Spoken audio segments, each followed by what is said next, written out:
System है? GDI। हाँ, GDI, very good. GDI sir. Combustion, जी कंबशन चेंबर के अंदर ही फ्यूल इंजेक्टर लगा हुआ है। ओके, तो ये नॉर्मल कंबशन बता रहा है, एयर भी आ रहा है, फ्यूल भी आया। ओके, कंबशन भी हो रहा है, स्पार्क प्लग इग्नाइट हुआ, power and then exhaust. Okay, this is the normal combustion.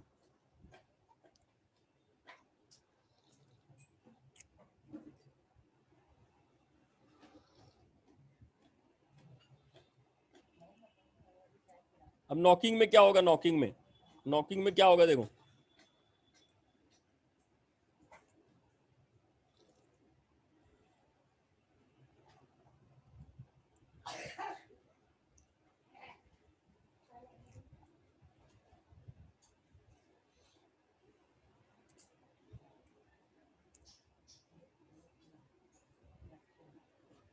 just observe it properly.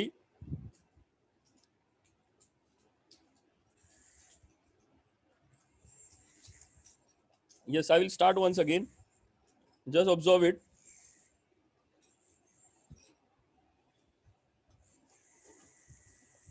सबसे पहले नॉकिंग एंड प्री इग्निशन के बारे में हम लोग पढ़ रहे हैं, तो इसमें सबसे पहले वो नॉर्मल कंबशन बता रहे हैं कि नॉर्मल कंबशन कैसे होता है।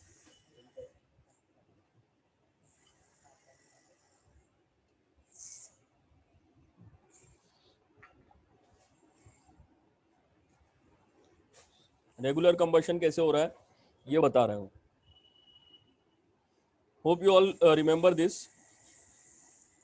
ठीक है, पहले एयर आया, उसके थोड़ी देर बाद में फ्यूल स्प्रे हुआ, ऑटोमाइज हो गया, वेपराइज हो गया, पूरा वेपर फॉर्म में कन्वर्ट हो गया, थोड़ा सा रिएक्शन चालू हुआ, and then it getting compressed, then spark plug and then power. Okay, observe it properly, see this is the most important thing. जब कंप्रेशन हो रहा है, ओके देखो अब जीडीएस सिस्टम में सारी चीजें बदल जाएंगी। ओके, अब कंप्रेशन होने के बाद में क्या हो रहा है? एयर फ्यूल मिक्सचर कंप्रेस हो रहा है, और जैसे ही वो टॉप डेड सेंटर के पास पहुंचा, क्या हो रहा है कि यहाँ पर स्पार्क प्लग इग्नाइट हुआ। ध्यान से देखो, स्पार्क प्लग यहाँ पर इग्नाइट हुआ, और जो फ्यूल जो था उसमें जो सबसे पहले जो लेयर होता है स्पार्क प्लग के पास में, वो सबसे पहले जलता है, वो सबसे पहले जलना चालू होगा। ऑफकोर्स जो नजदीक है वही जलेगा, और जो हीट है वो स्पार्क प्लग से ही मिल रही है, तो स्पार्क प्लग के थ्रू ही स्टार्ट होगा। ओके, अब एयर फ्यूल मिक्सचर तो पूरा है ना, सब जगह है, यहाँ पर भी है एयर फ्यूल मिक्सचर। ओके, यहाँ पर भी है, यहाँ पर भी है, लेकिन सबसे पहले कौन सा लेयर जलेगा? जो स्पार्क प्लग पे पास हो। अब ये लेयर दूसरे लेयर को जलाएगा, तो ये बड़ा लेयर बन गया, फिर उसके बाद में तीसरा लेयर बन गया, उसके बाद में चौथा लेयर बन गया। ठीक है, इस तरह से लेयर बनते जाएंगे, और ये लेयर्स क्या करेंगे? प्रेशर अप्लाई करेंगे पिस्टन पर, और फिर पिस्टन पुश होता है। जैसे जैसे ये प्रेशर राइज होता है, okay, because of the layers getting burned, this is done in very very very very small time, 0.0015 seconds. Okay, तो बहुत कम टाइम में ये सारी चीजें हो रही है। ओके, ये लेयर बाय लेयर जो जलना है ये भी बहुत कम टाइम में होता है। Okay, try to understand this also. So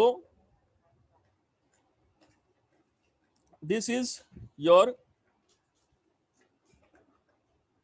normal combustion. अब हम लोग देखते हैं कि नॉकिंग में क्या हो रहा है। अब नॉकिंग यानी कि अब नॉर्मल कंबशन, अभी प्रॉपर कंबशन नहीं है, तो उसमें क्या होगा? Okay, this is your normal. अब नॉर्मल में क्या होगा देखो। ठीक है, just observe it properly.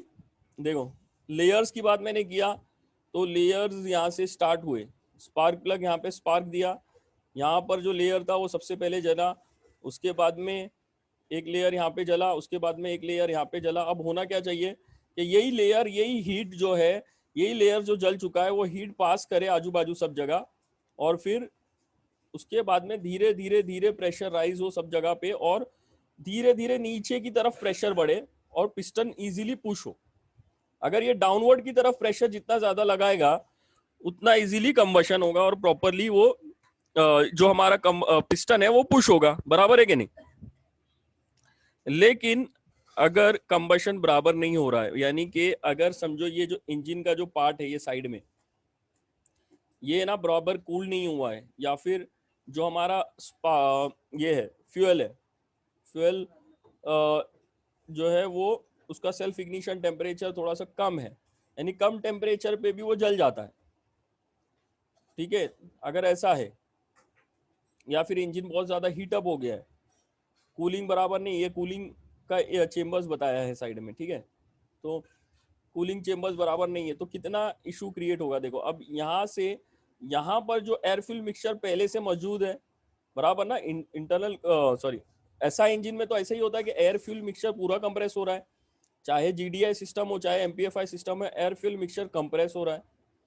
Air fuel mixture compress हो रहा है तो क्या हो रहा है, यहां पर से ही एयर फ्यूल मिक्सचर कंप्रेस हो रहा है, तो यहां पर से ही एयर फ्यूल मिक्सचर जो जमा हुआ है, जो यहाँ पर टुवर्ड्स द वॉल जो एयर फ्यूल मिक्सचर है, वो क्या होगा, वो रुकेगा नहीं, स्पार्क प्लग इग्नाइट हो और फिर वो लेयर्स आएंगे फिर उसको जलाएंगे, वो अपने आप जल जाएगा क्योंकि उसका सेल्फ इग्निशन टेम्परेचर रीच हो गया है। तो क्या होगा, यहाँ से भी क्या होगा, जैसे कि एक लेयर्स निकलेंगे, ट्राई टू अंडरस्टैंड दिस, ये ऐसे लेयर्स निकलेंगे, ओके, ये ऐसे लेयर्स निकलेंगे जो आजू बाजू के फ्यूल को जलाएंगे। और जब तक ये जो स्पार्क प्लग के जो लेयर्स जो जल रहे हैं, जब तक ये यहाँ पे रीच कर रहे हैं, उसके पहले ये लेयर्स यहाँ तक रीच करते हैं और दोनों के बीच में क्या होता है, दोनों टकराते हैं, दोनों एक दूसरे को मीट करते हैं। और फिर प्रेशर किस तरफ होगा, प्रेशर पूरा का पूरा गड़बड़ा जाएगा। प्रेशर आजू बाजू किधर भी किस तरफ भी हो सकता है, ऊपर की तरफ भी हो सकता है, साइड्स की तरफ भी हो सकता है। तो हमें साइड्स की तरफ नहीं है, हमें ये डायरेक्शन में प्रेशर